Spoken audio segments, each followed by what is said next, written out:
DV केसमधील copy paste आरोप. मला अनेक दिवस उपाशी ठेवण्यात आलं.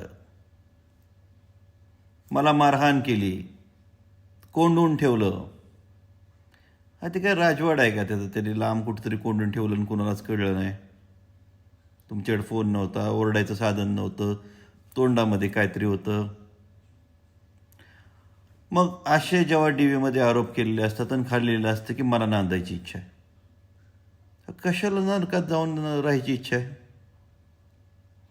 आणि यावर मग तिकडं पण विचारलं जातं नांदवायला नेतो की नाही. आणि मग परत तुम्हीच लिहून देता की नाही नाही आता चांगलं वागेल.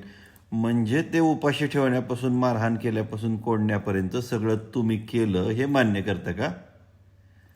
तुम्ही अशी मागणी करा, नांदायचं असेल तर हे आरोप मी खोटे केले होते न्यायालयात हे मी मान्य करते, मग नांदवायचं बघू. नाहीतर मग तसं नांदवायला हो मग करा म्हणणारा मूर्खच.